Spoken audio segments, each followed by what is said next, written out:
5 seconds to go.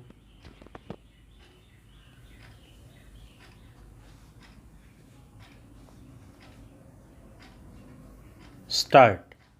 Honorable Speaker Sir, to meet the needs of Amritkal and to facilitate optimum regulation in the financial sector, public consultation as necessary and feasible will be brought to the process of regulation making and issuing subsidiary directions to simplify, ease and reduce cost of compliance.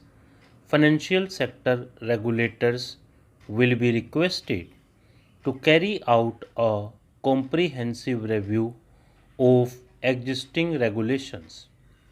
For this, they will consider suggestions from public and regulated entities.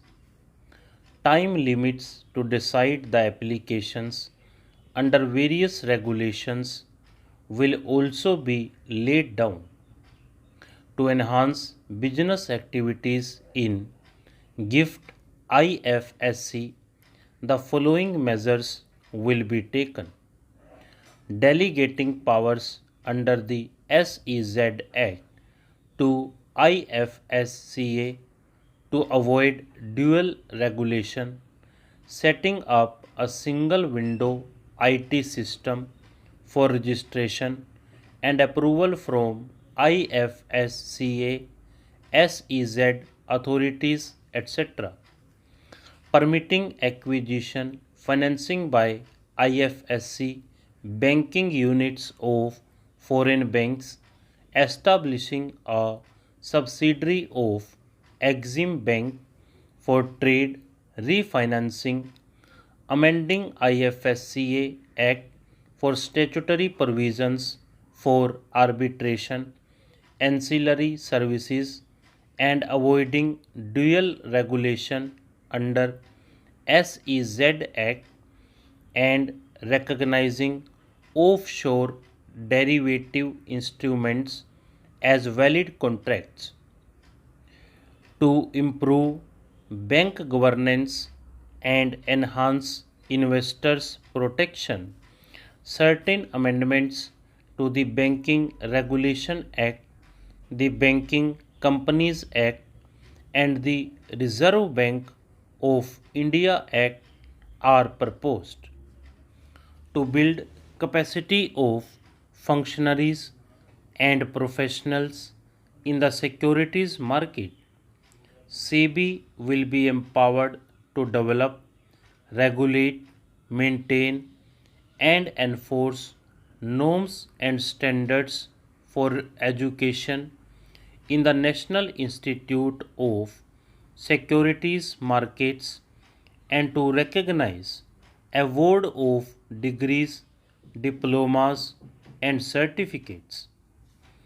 A central processing center will be set up for faster response to companies through centralized handling of various forms filed with field offices under the Companies Act.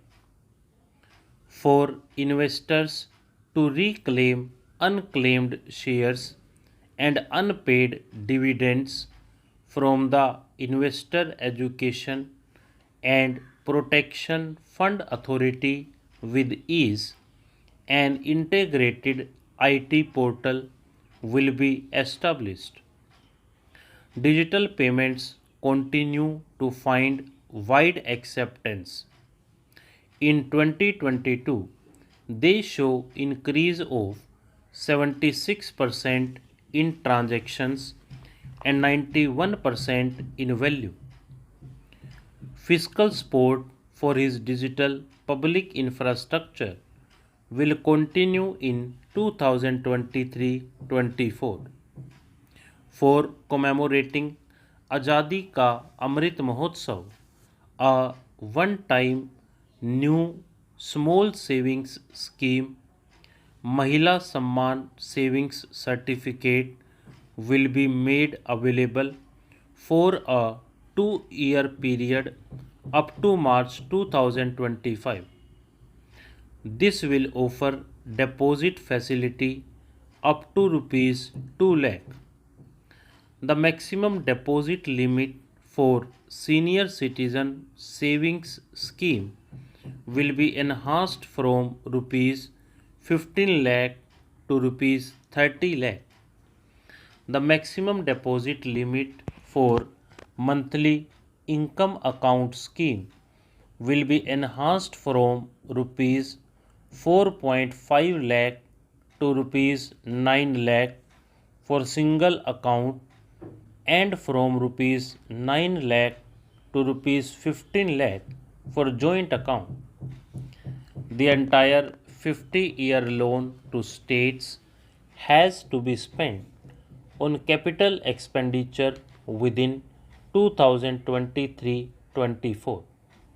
Most of this will be at the discretion of states, but a part will be conditional on states increasing their actual capital expenditure.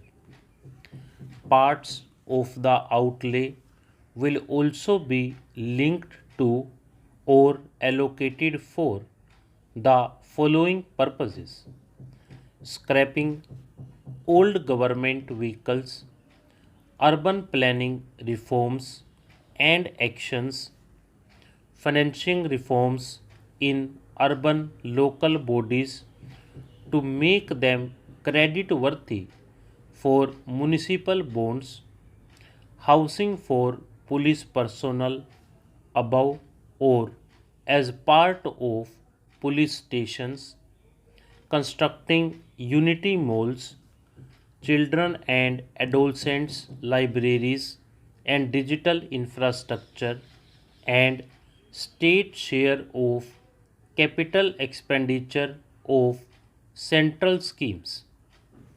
States will be allowed a fiscal deficit of 3.5% of GSDP, of which 0.5% will be tied to power sector reforms.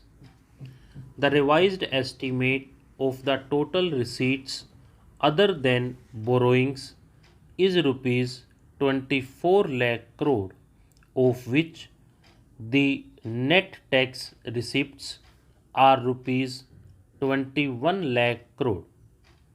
The revised estimate of the total expenditure is rupees 42 lakh crore, of which the capital expenditure is about rupees 7.3 lakh crore. The revised estimate of the fiscal deficit is 6.4% of GDP, adhering to the budget estimate. Coming to 2023-24, the total receipts other than borrowings and the total expenditure are estimated at rupees 27 lakh crore and rupees 45 lakh crore respectively. The net tax receipts are estimated at rupees 23 lakh crore. The fiscal deficit is estimated to be 5.9% of GDP.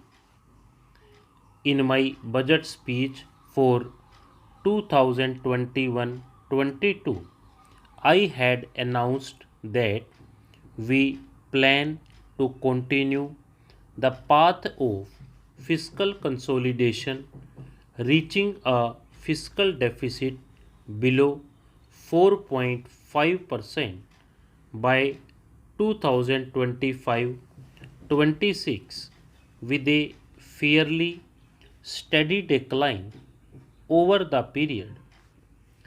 We have adhered to this path, and I reiterate my intention to bring the fiscal deficit below 4.5% of GDP by 2025-26 to finance the fiscal deficit in 2023-24. The net market borrowings from dated securities are estimated at rupees 11.8 lakh crore. The balance financing is expected to come from small savings and other sources estimated at rupees 15.4 lakh crore. Stop.